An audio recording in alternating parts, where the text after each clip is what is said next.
She didn't know where she was being taken.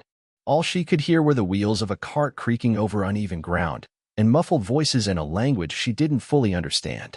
A sack was pulled tight over her head, itchy and damp with the smell of old burlap and fear. Her hands were bound in front of her, and with every bump on the path, her knees knocked against each other. Her name was Alara, and up until last week, she had a job, a tiny apartment, and a dream of becoming a teacher in Montreal. But now she was being dragged to an unknown place, like some forgotten object. She remembered how it all started. The knock on her door that night came like any other. Her landlord had warned her about late rent, but when she opened the door, 3 men barged in, shouting something about settling a debt. She kept trying to explain they had the wrong person, that she didn't know anyone named Vincent, that she worked at a library and barely had anything valuable. But it didn't matter. By the time she screamed, no one came. And then everything went dark. When they finally pulled the sack off her head, Alara squinted under the yellow light of flickering bulbs above. She was on a wooden stage. The crowd in front of her was mostly men, faces shadowed by wide hats and indifference. She realized where she was, some kind of illegal auction. A modern-day nightmare, the kind that happened in the movies but surely not in Canada. Her breath caught in her chest. She didn't speak, didn't cry. Maybe if she looked lifeless, they'd pick someone else. A man shouted a number. Another raised a hand. Her heart beat louder than the voices. Each offer felt like a piece of her being sold, one slice at a time. Then, above the chaos, a deep, calm voice cut through. That's enough. She's mine. That's my wife. The entire room went silent.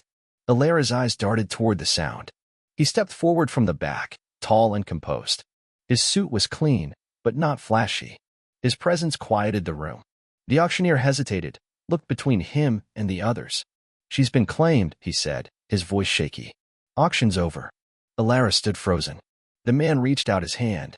Alara, he whispered, like he'd known her name forever. You're safe now. She didn't take his hand at first. Her mind was racing. Who was he?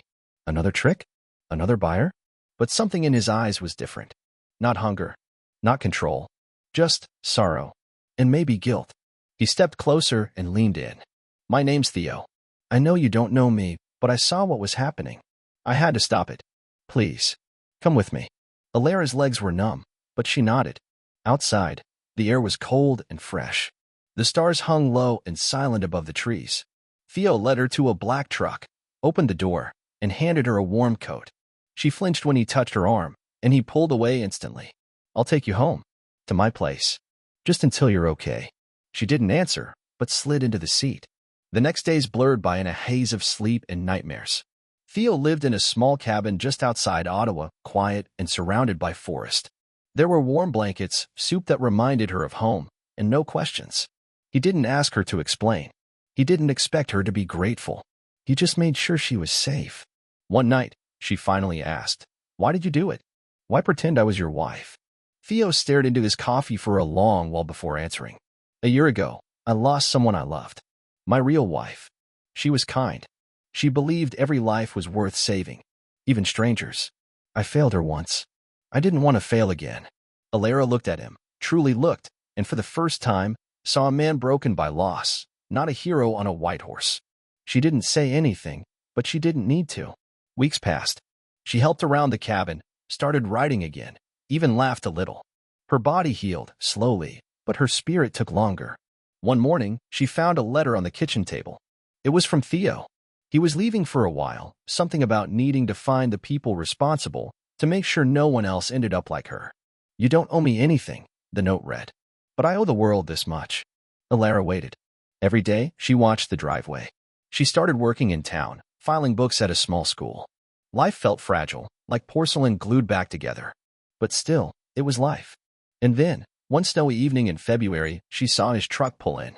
She ran outside, coat flapping, boots thudding against the wooden porch. He stepped out, face tired, but smiling. You're home, she breathed. He nodded. They're gone. Shut down. The police know. You're safe. Others too. Alara stared at him, tears freezing on her cheeks. You didn't just save me, she said. You reminded me what it meant to be human.